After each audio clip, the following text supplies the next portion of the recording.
Muy buenas noches, queridos hermanos. Estamos en el día 2 de una serie sobre la magnificencia de Cristo.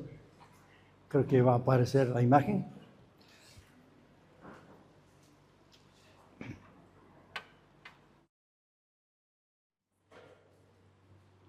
A ver. Ahora sí. Estamos con el tema, el segundo.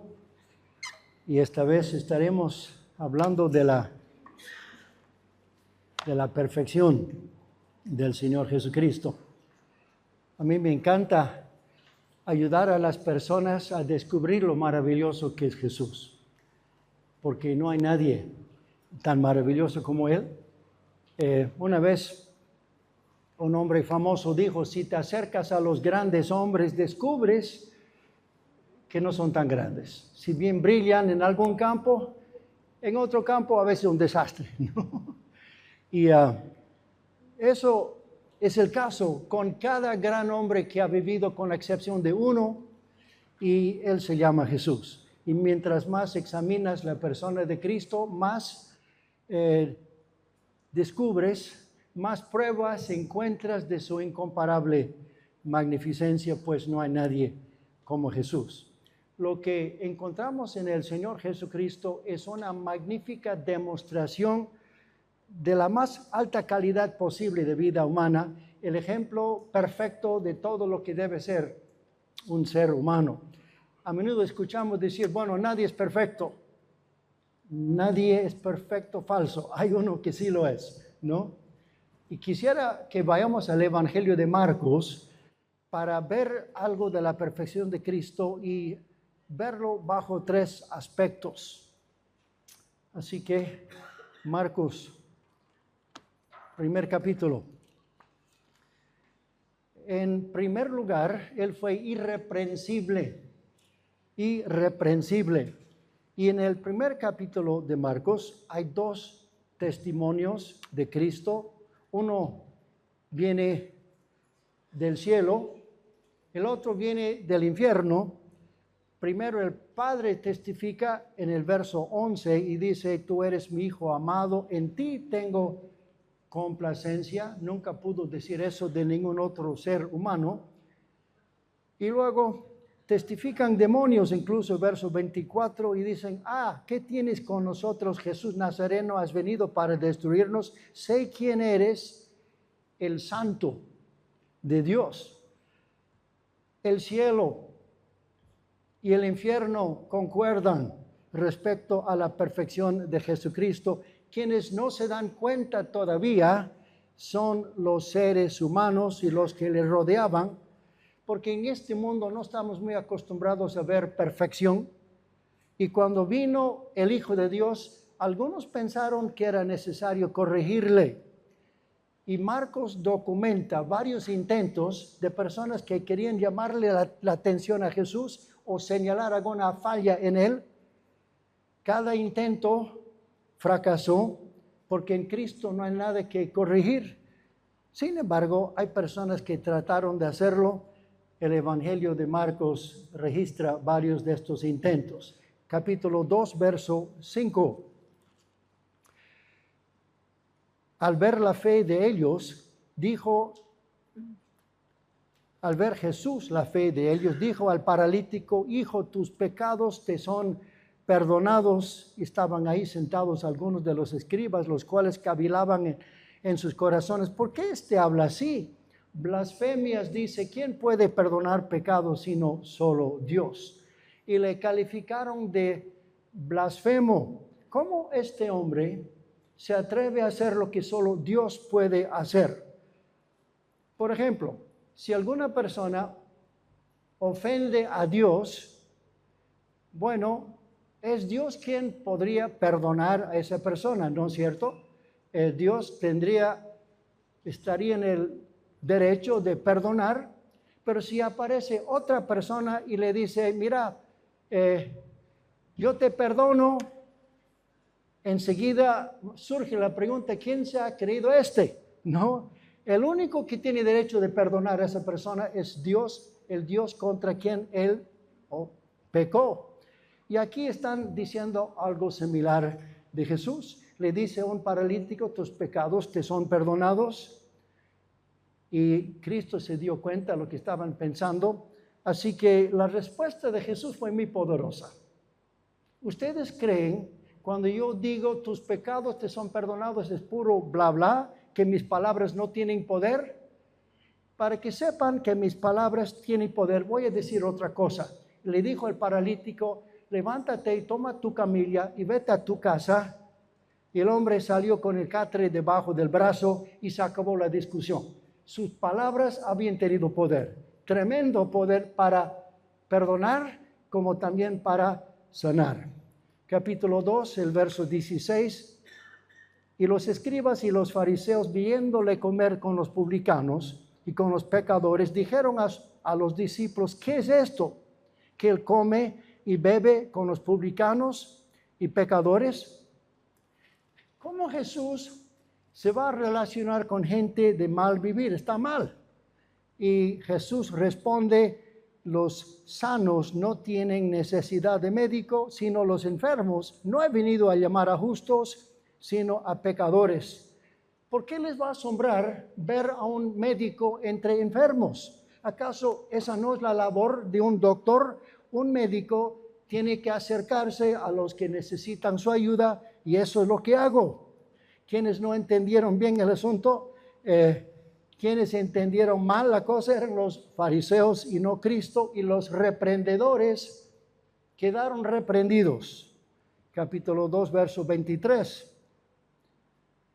Aconteció que al pasar él por los sembrados un día de reposo, sus discípulos andando comenzaron a arrancar espigas. Entonces los fariseos dijeron, mira, ¿por qué hacen en el día de reposo lo que no es lícito? Señor, tus discípulos están fallando en cumplir la ley, ¿por qué permites eso? Y la respuesta de Jesús fue, ¿no habéis leído? Los que no habían leído bien sus Biblias eran ellos, ¿verdad? Ellos procuraron corregirle, pero quienes necesitaban ser corregidos eran ellos. Capítulo 3, los intentos continúan. Verso 1, otra vez entró Jesús en la sinagoga y había allí un hombre que tenía seca una mano y la acechaban para ver si en el día de reposo le sanaría a fin de poder acusarle. Donde quiera que iba, ahí estaban los que vigilaban cada paso para ver si cometía algún error. Verso 5, entonces mirándolos alrededor con enojo, entristecido por la dureza de sus corazones, dijo al hombre, extiende tu mano. Y él la extendió y la mano le fue restaurada sana. Claro, había un problema y no estaba en la conducta de Cristo, estaba en el corazón de ellos. Esos corazones se encontraban endurecidos, no tenían corazón, tenían piedra por dentro, y ahí estaba la falla, no en el irreprensible Cristo. El verso 3, verso 20. Verso 20, se agolpó de nuevo a la gente, de modo que ellos ni aún podían comer pan. Cuando lo oyeron los suyos, vinieron para prenderle porque decían, está fuera de sí. Ahora sus familiares se unen al grupo de los criticones y decían que Jesús no estaba en sus cabales. Jesús ni siquiera se preocupa de responderles, sino haciendo lo que dijo Pedro, haciendo el bien, hagáis callar la ignorancia de hombres insensatos.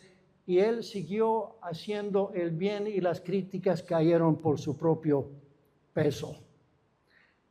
Una vez en una galería de arte, el empleado estaba mostrando los cuadros a un grupo de visitas En esa galería había obras de arte que estaban más allá de todo precio, cuadros muy famosos.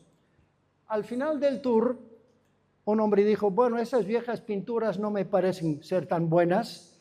Y el empleado respondió, señor, quiero recordarle que estos cuadros ya no están en tela de juicio, pero sí lo están aquellos que los miran. El hombre no hacía más que mostrar su ignorancia. Y quienes criticaban a Jesús hicieron lo mismo, ¿verdad? ¿Cómo se puede corregir perfección? Todo intento de señalar algún defecto en él terminó en fracaso. Bueno, en el capítulo 4 se levantó una tempestad en el mar de Galilea.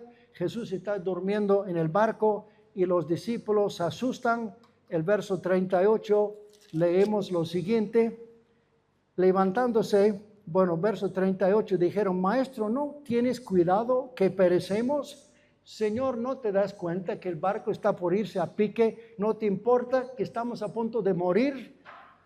Y los discípulos tuvieron que descubrir que el problema no estaba en la falta de cuidado de ellos, de Jesús, la falta estaba en su falta de fe, ¿no? Y los reprendedores quedaron reprendidos y quedaron mal parados. Los intentos continúan, verso 30 del capítulo 5.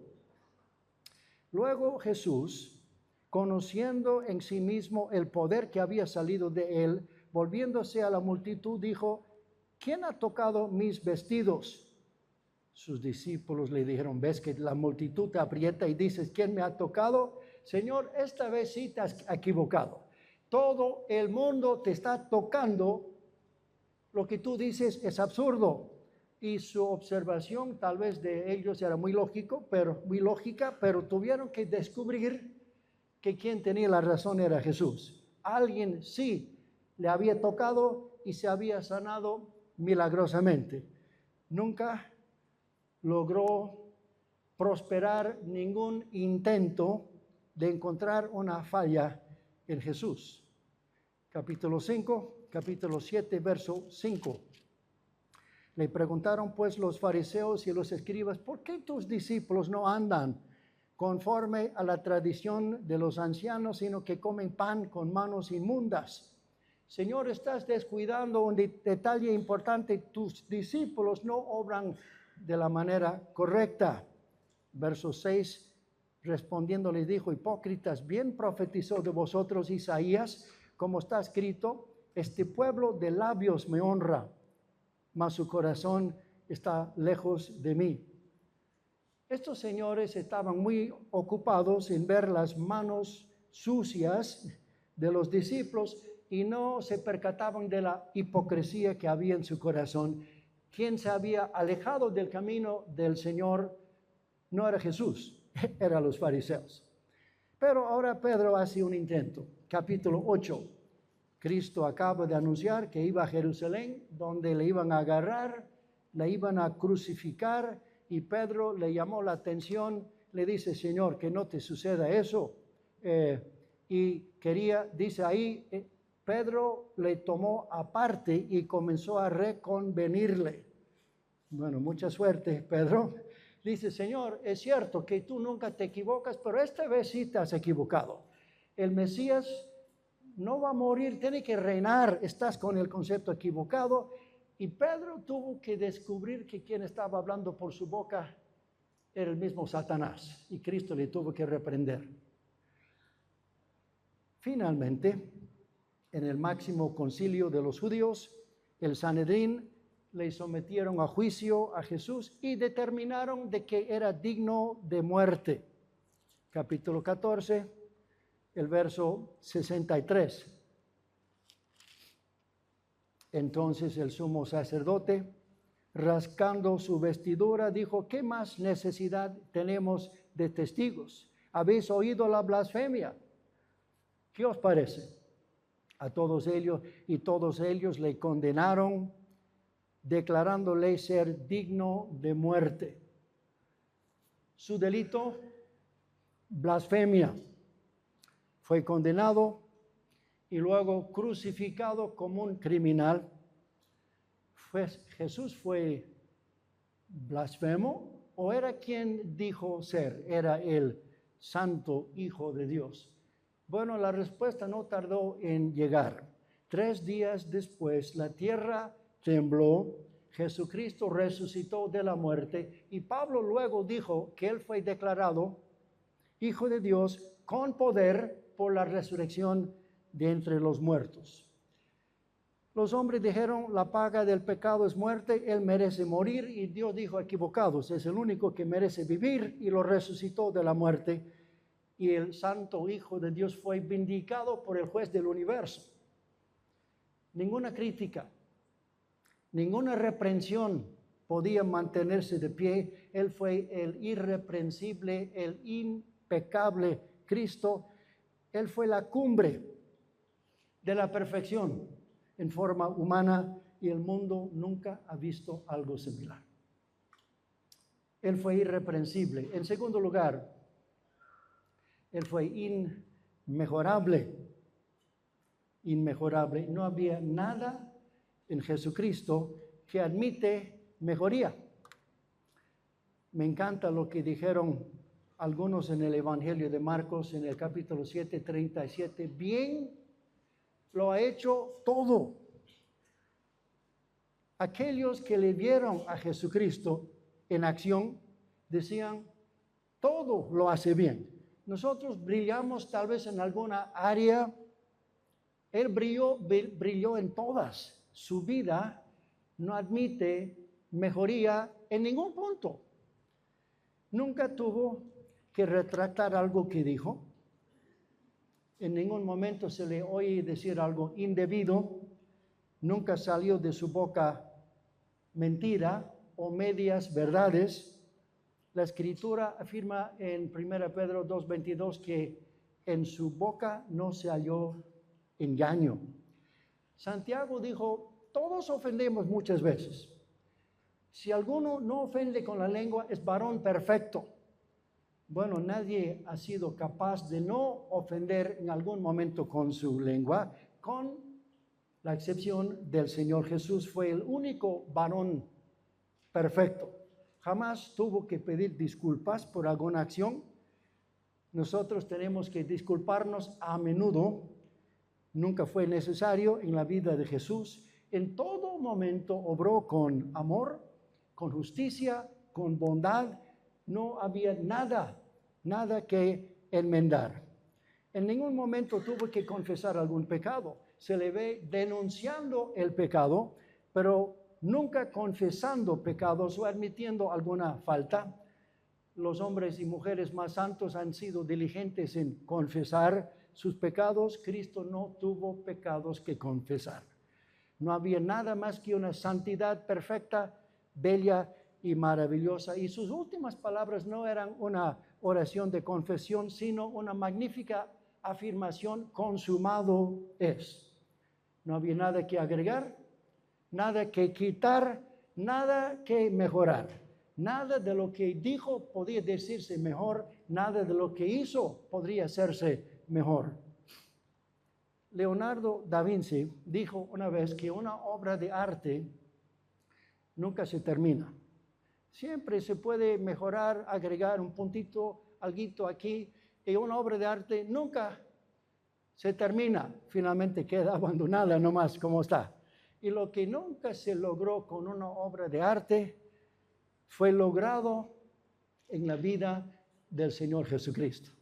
En Cristo la perfección había tomado forma humana. Todo fue perfección, todo el camino, todos los días, desde Belén hasta la cruz. Aún el centurión, a cargo de su crucifixión, tuvo que admitir verdaderamente, este era Hijo de Dios. El doctor Scofield dijo esto: toda otra grandeza ha sido manchada por algunos aspectos de pequeñez. Toda otra sabiduría ha tenido puntos de necedad. Toda otra bondad ha sido contaminada por imperfección. Jesucristo queda como el único ser de quien se podía decir sin exageración, Él es admirable en todo. Una vez un hermano estaba orando dando gracias a Dios por cada miembro de la Santa Trinidad. Y cuando llegó a Jesús dijo, oh Dios, ni tú podías haber hecho mejor que eso. Y tienes razón. En Jesucristo la perfección alcanzó su máxima expresión. El mundo nunca ha visto algo semejante. Fue el irreprensible, el impecable, el inmejorable Cristo. En tercer lugar, fue consecuente.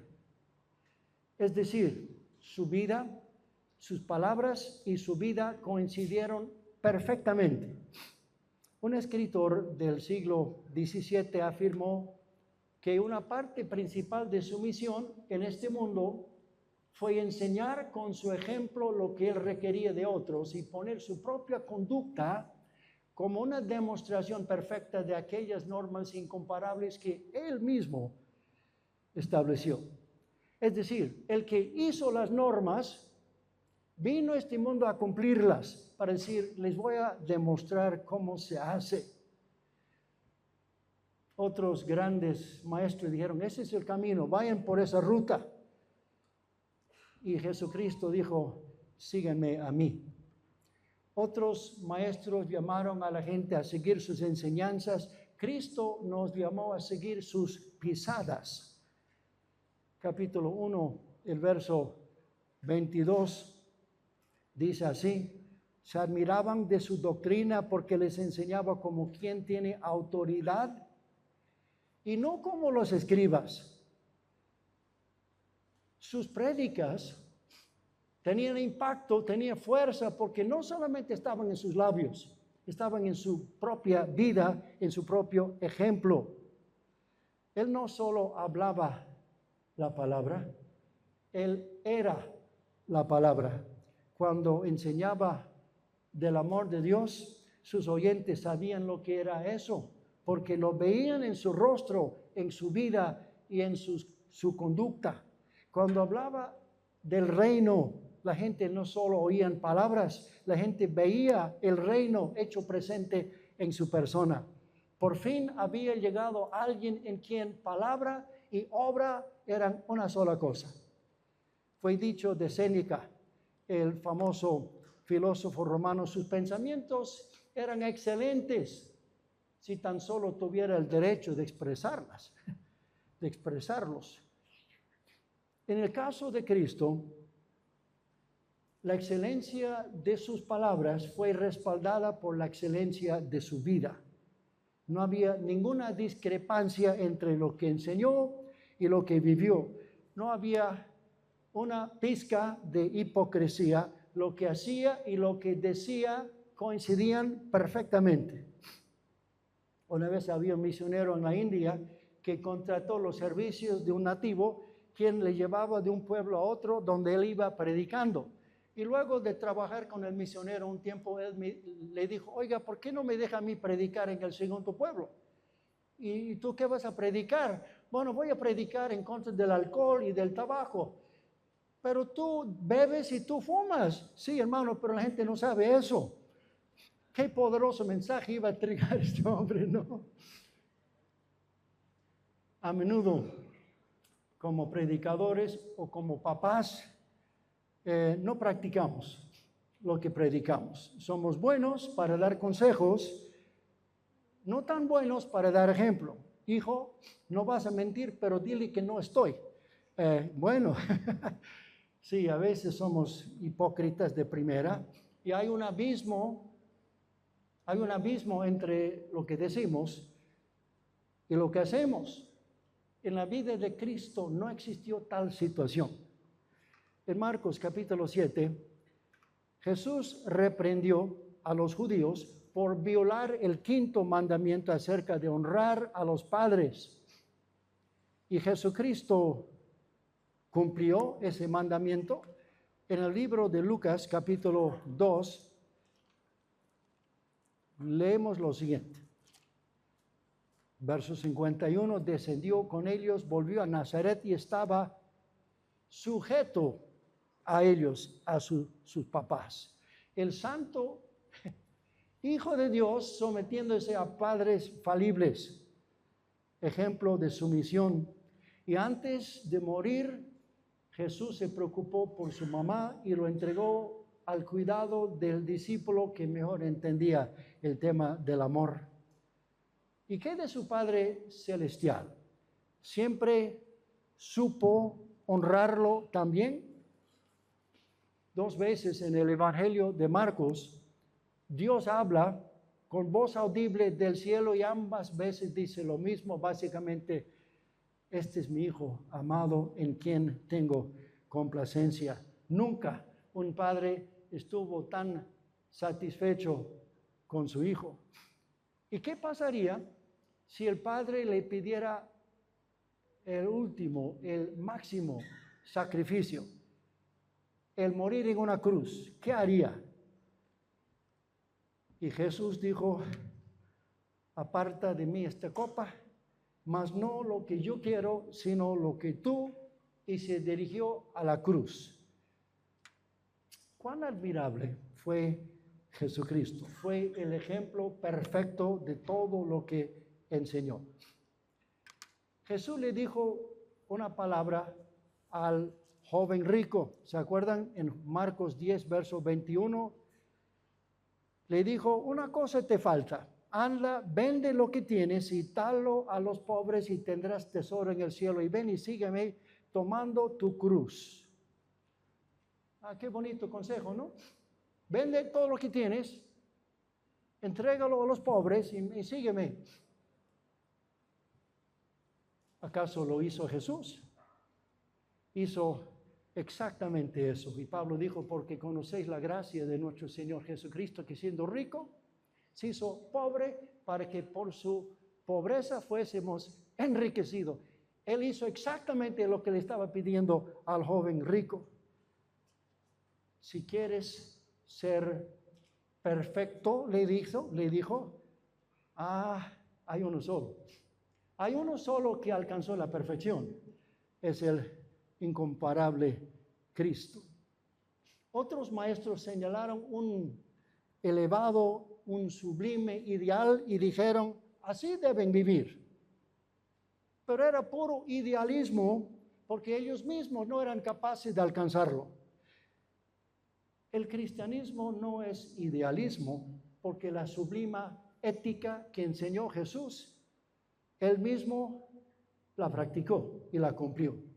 En Cristo todos los principios de la fe cristiana cobran realidad. Él fue la magnífica demostración viva de todo lo que enseñó.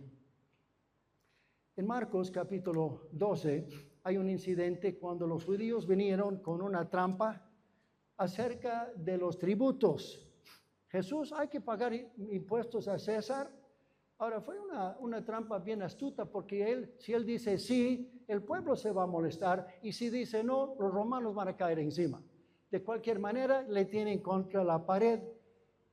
Jesús, ¿qué va a decir ahora? Y él dijo, bueno, présteme por favor una moneda. Y levantando la moneda preguntó, ¿de quién es la imagen en esta moneda? Y todos gritaron, César.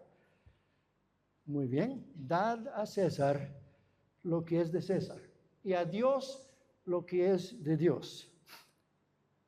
Quedaron totalmente goleados. Alguien debía haber estado presente con una cámara fotográfica para sacar una foto de sus rostros y poner en Facebook, porque no supieron qué decir frente a la asombrosa sabiduría del Señor. Dad a César lo que es de César y a Dios lo que es de Dios. Bonito consejo. ¿Lo practicó Jesús? Lo hizo como ningún otro ser humano. El tributo se debe a César, pues ahí está su imagen en la moneda. ¿Y la imagen de Dios? ¿Dónde se encuentra? ¿En qué moneda está la imagen de Dios?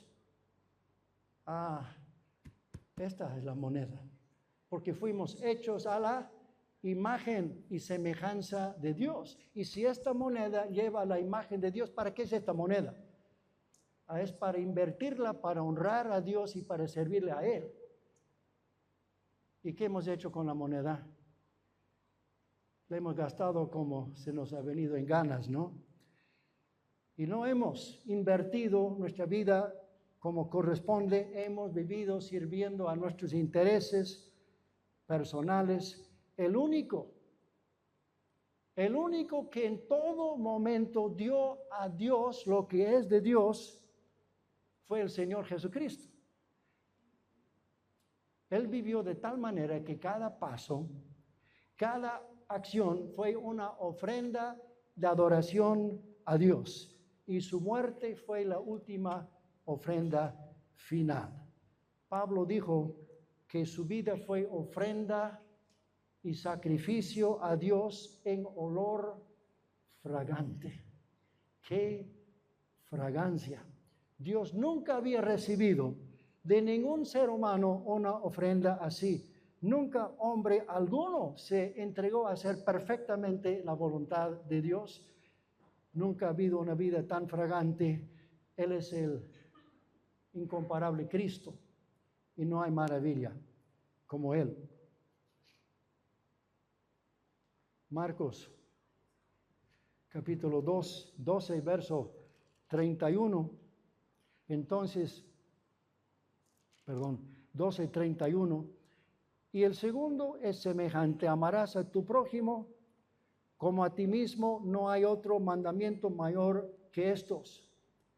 Ahora, este verso es una cita de Levítico, capítulo 19, 18. No te vengarás ni guardarás rencor a los hijos de tu pueblo, sino amarás a tu prójimo como a ti mismo. La ley manda amar al prójimo. ¿Cuántos no habrán dicho, pero Señor, tú no conoces a mi prójimo? ¿Cómo vamos a amar a los que nos hacen daño? Lo que nos pide, Señor, es imposible. ¿Quién podría hacer eso?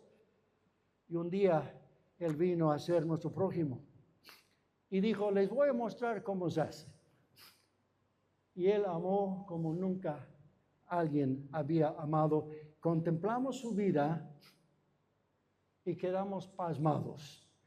Nos damos cuenta que estamos mirando la misma esencia y definición del amor. Cristo no solo habló la verdad, Él fue la verdad. Él nos enseñó a dar la otra mejilla. Y cuando los siervos del sacerdote le pegaron en una mejilla, permitió que los soldados le pegaran en la otra. Él dijo que debemos caminar la segunda milla. Y cuando le obligaron a ir de Getsemaní hasta la sala de juicio, Él fue la segunda milla y fue hasta la cruz.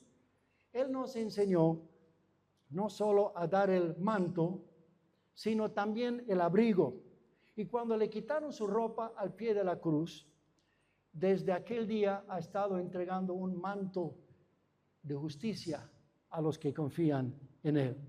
Nos enseñó a amar a nuestros enemigos, y cuando le clavaron a una cruz y ya no podía extender sus manos para bendecir y para sanar, haría una cosa más por ellos. Daría su vida por ellos. Y lo hizo. Jamás alguien ha vivido así. Una vez Leonardo da Vinci fue a visitar a un amigo artista y entró a su casa y el amigo estaba ausente. Sobre un trípode había un lienzo nuevo y Leonardo agarró una tiza y dibujó un círculo y se fue. Al volver a su casa, el amigo miró en el lienzo y dijo, Leonardo estuvo aquí porque solo Leonardo podía haber dibujado un círculo como ese. Y cuando miramos la vida de Jesús decimos, Dios estuvo aquí porque solo Dios podía haber vivido una vida como esa.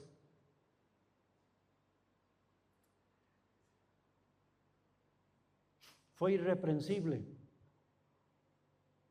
fue inmejorable, fue consecuente. Quisiera terminar con algunas conclusiones. En Cristo, la perfección tomó forma humana. Ahora, sabemos que Dios es perfecto, Pero en Jesucristo esa perfección se dejó ver en términos humanos al nivel de la calle. Apareció en este mundo el más alto nivel que puede alcanzar la experiencia humana. La perfección caminó entre nosotros y como dijo Juan, y vimos su gloria, la gloria como el unigénito del Padre lleno de gracia y de verdad. El mundo nunca ha visto algo así. Su llegada fue algo como una refrescante lluvia en un desierto seco y árido. Fue como el retorno de la primavera después de un invierno frío. Fue como una bella canción que alguna vez habíamos escuchado. Fue como un recuerdo de un hermoso jardín llamado Edén, donde alguna vez habíamos vivido los seres humanos. En Jesús, los hombres pudieron ver todo lo bello, todo lo perfecto que jamás habíamos encontrado, y fue maravilloso. Además, Cristo no solo es perfecto, vino a perfeccionar, y aquí hay buenas nuevas. Aquí nos topamos con una noticia maravillosa para gente imperfecta. Muchos se preguntan y están con la duda, ¿Dios me aceptará al final? Y la pregunta que tenemos que hacernos es, ¿cuál es la base sobre la cual Dios nos puede aceptar? Y tendríamos que decir que, según la Biblia, la aceptación con Dios se basa en la perfección. Obediencia perfecta. La mala noticia es que ninguno de nosotros estamos ni cerca a eso. Ahora, antes de la llegada de Jesús había una sola cosa perfecta en este mundo y la Biblia dice que la ley de Jehová es perfecta. ¿Sí? La ley exige y nosotros no podemos cumplir. La ley exige perfección, pero no nos ayuda a alcanzarla. Y esa ley al final termina condenándonos. ¿Cuántos pecados tuvo que cometer Adán para ser expulsados del huerto de Edén? No eran 1000, no eran 100, un hito. Fuera. Y si Adán quedó fuera con uno, nosotros con miles encima, ¿cómo estamos? Listo para la foto. Obediencia perfecta, ningún ser humano ha podido dar a Dios. Y ante esta situación, Dios hizo algo maravilloso. Es como si dijera esto: ustedes no pueden vivir a la altura de mi ley, así que hagamos lo siguiente. Yo la voy a cumplir por ustedes. Y Dios vino al mundo en la persona de Jesús, vino aquí y vivió una vida de perfecta obediencia a Dios. Como ser humano, Él rindió a Dios toda la conducta que nosotros nunca le pudimos dar. Dios exige obediencia perfecta y ahora por medio de su Hijo Jesucristo, Dios recibe obediencia perfecta. Y aquí Dios trabaja en ambos lados de la ecuación, el dador de la ley y el que cumple la ley. Y por fin, un ser humano dio a Dios lo que nosotros nunca pudimos dar. La ley, la perfección que la ley nos exigía, es la perfección que Jesús cumplió. Y luego Dios dice, ahora lo que vamos a hacer es que vamos a tomar toda esa perfección y la vamos a colocar en la cuenta de todos aquellos que confían en Jesús.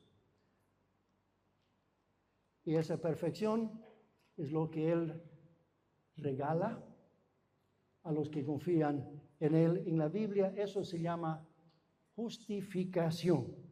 ¿Qué significa eso? Eso significa que Dios nos acepta no en base a nuestra perfección, que no existe, sino en base a la perfección de Jesucristo. Porque con una sola ofrenda, escuchen lo que dice Hebreos 10:14, una sola ofrenda hizo perfectos, no para una semana, no para un año, para siempre a los santificados. Qué tremenda afirmación. Cristo tomó nuestros pecados y Él nos da su justicia perfecta. Qué tremendo es eso. Justificados pues por la fe, tenemos paz. Paz para con Dios por medio de nuestro Señor Jesucristo. Y ahora Dios nos acepta, pues nos ve revestidos con la perfección de Jesús. Una vez un hombre inglés compró un carro muy fino, uno de los más finos del mundo, el Rolls Royce, y hizo un tour de Europa en su carro, y en Francia sufrió un percance y se rompió el palier de la movilidad. Llamó a la oficina, dijo, señores, me ha pasado esto, mandaron un mecánico con la pieza, hizo la instalación y el hombre pudo seguir su viaje.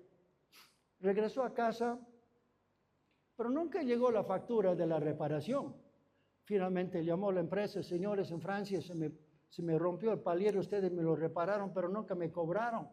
Ahora, ellos estaban muy avergonzados que su carro tan fino hubiera tenido un desperfecto y no querían admitir que hubiera sucedido, así que le dijeron, señor, hemos revisado nuestros archivos y no tenemos ningún dato que un Rolls Royce alguna vez haya tenido un palier roto, así que usted no nos debe nada. Hermano, hermana, cuando Dios revisa sus archivos en el cielo, Él dice, hemos revisado bien, pero no hemos encontrado que Jorge Jesús haya cometido alguna vez un pecado. Él no nos debe nada tampoco.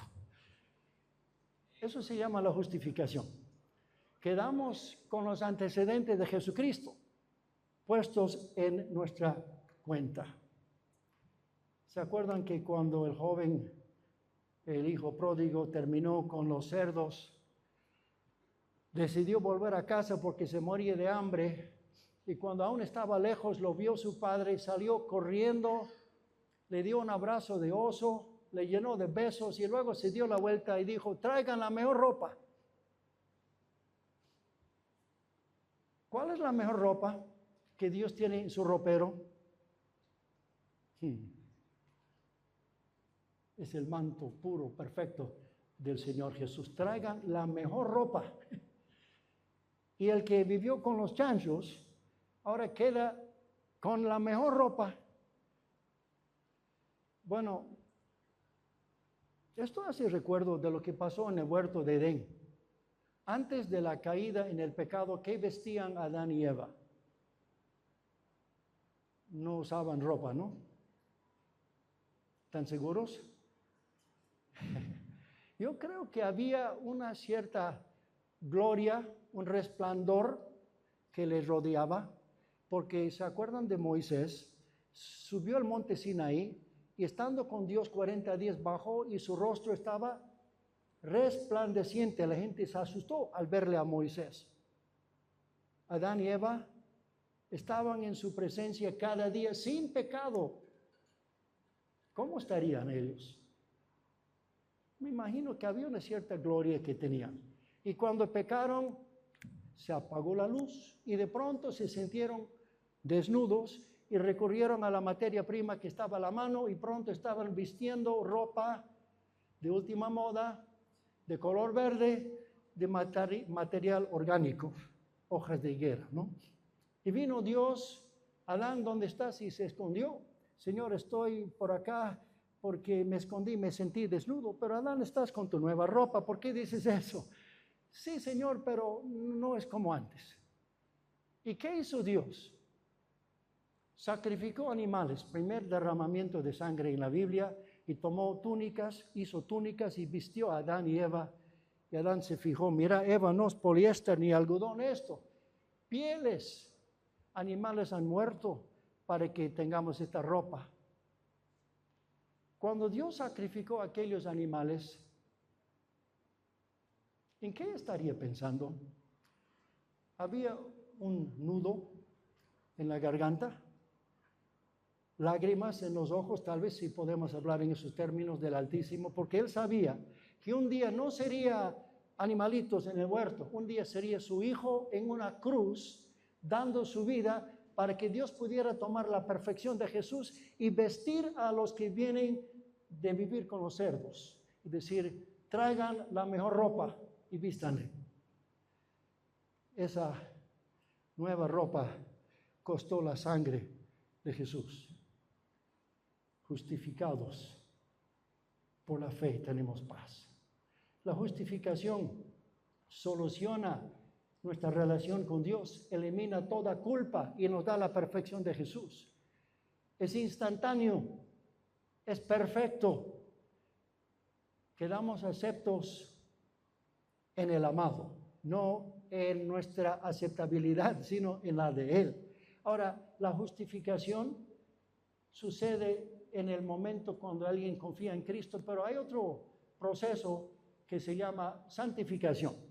Aquí Dios no está tratando con la culpa, está tratando con la conducta y va obrando cambios. Su meta final es llevarnos a vivir a la altura de nuestra identidad en Cristo. Cristo vino a darnos una perfecta relación con Dios, llevando a nosotros ahora su justicia. Pero Cristo no solamente viene a perfeccionar a seres humanos, Él va a perfeccionar a la creación entera. Fíjense lo que dijo Pablo en Colosenses 1, por medio de Él, reconciliar consigo no algunas, sino todas las cosas, las que están en la tierra, las que están en los cielos, haciendo la paz mediante la sangre de su cruz. Hay un futuro glorioso para la creación de Dios, porque es de Dios y no es del diablo. Y aquí gana la victoria Dios, y fue ganada en la cruz del Calvario.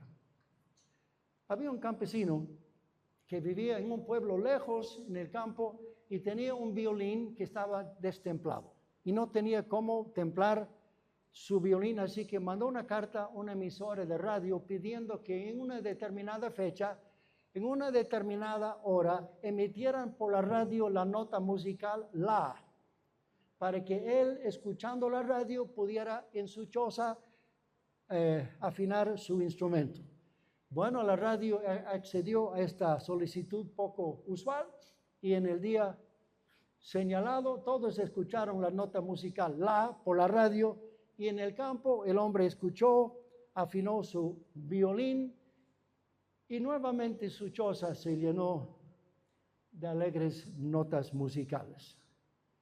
Hermanos, este mundo fue creado para ser una bella sinfonía, pero en lugar de armonía y belleza llegó a haber conflicto y discordia.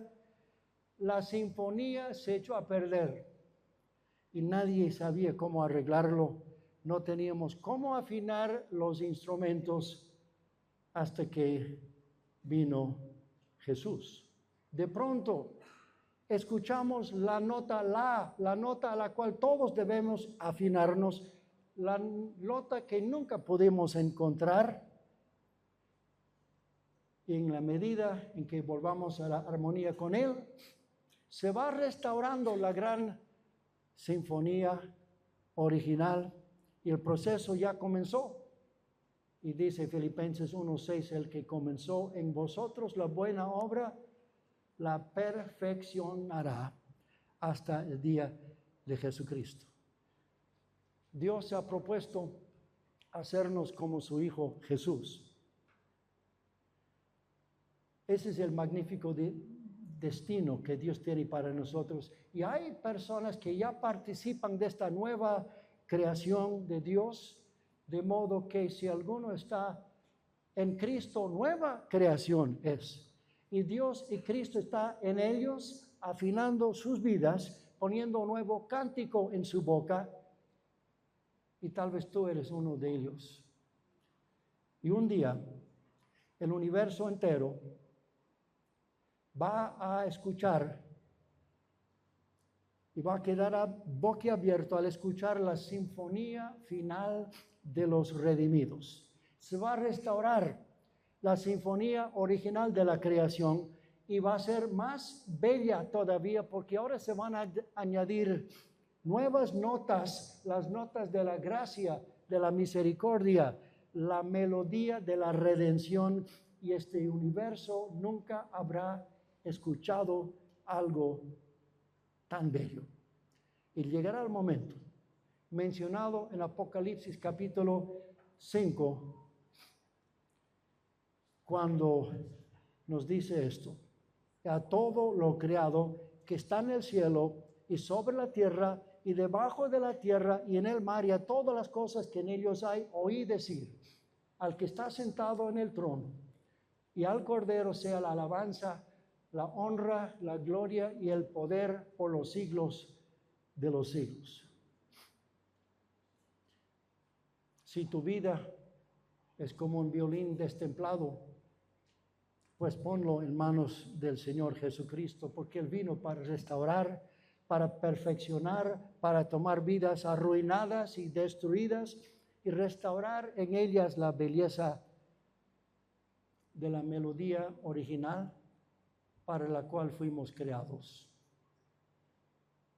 El Señor Jesucristo no solo es perfecto, vino a perfeccionar. Y cuando Él termina de hacer lo que Él vino a hacer, la tierra será llena de la gloria de Dios, como las aguas cubren el mar. Este es nuestro glorioso, irreprensible, inmejorable Señor Jesucristo. A Él sea la gloria. Amén.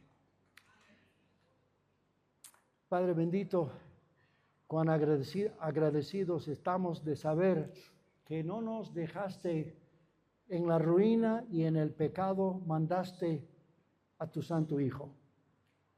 Y cuán bella la vida que Él vivió, y cuán maravilloso saber que tú revistes a pecadores con ese manto puro y blanco de Él. Ayúdanos a entenderlo, ayúdanos a vivir a la luz de eso y a responder con vidas de gozo y gratitud. Te lo pedimos, Señor, en el nombre maravilloso de Cristo. Amén.